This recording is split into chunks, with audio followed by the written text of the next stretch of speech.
At a very sort of top level, and without sort of getting into the sort of detail, we'll get into that further down the line. Sure. But what's the sort of biggest factor that buyers say influence their decision then?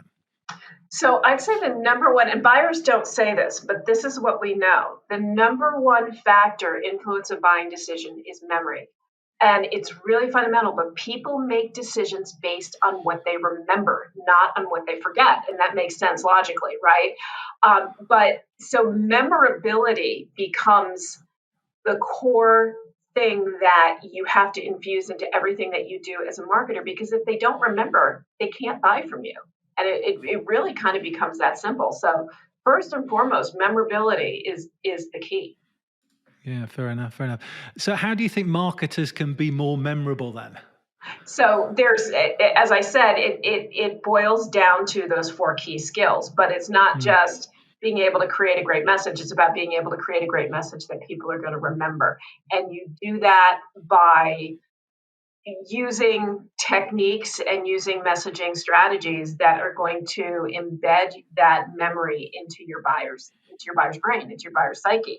The same with the content, the same with the visuals, and the same with the stories that you tell. There is actually science behind all of this. There's science behind how people process information, how people perceive information. All of that feeds into memory and feeds into what it is that they remember about your message, about your story, about the content that you create. And is that simply when you talk about science, putting almost people in experiments then, Yeah, giving them messages, giving them things to look at, and then actually just testing to see what actually happens off the back of it?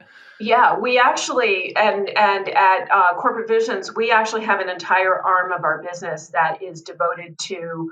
We call it B2B Decision Labs, but it's devoted to the testing part of the equation. So we do behavioral studies where we do simulations of actual messages, where we'll get people together and we'll have them view a message or hear a message, and then we'll ask them a series of questions about their reaction to that. We use EEG studies, so we'll put actually the cap with the electrodes on people's heads and use eye tracking to see how they respond to a presentation or a story. And then we Wow. field test all of that too, because ultimately you want to make sure whatever you do is going to work in the real world.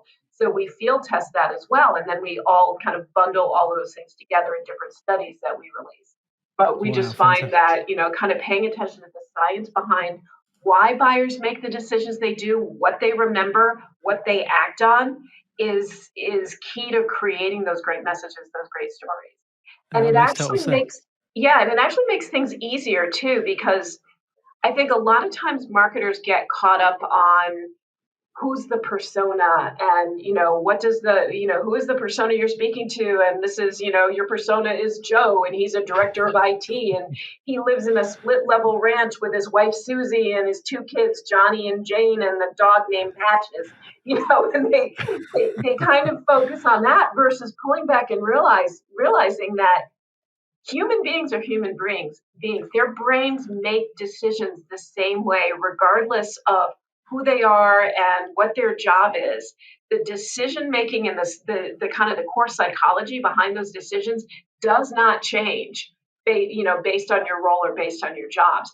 So understanding that psychology and speaking to that psychology has got to be the foundation for anything that you do as a marketer. Well, I like Caldini's book. I think, is it Caldini's Yep. book? Is it Yep. I'm trying to think what the title is now. Is it Persuasion or Influencing or something like that? But It's something about persuasion. Yeah. a fascinating read, and it goes Yeah. back to the sort of psychology, which in essence is kind of going to the heart of what you started talking about at the start, really.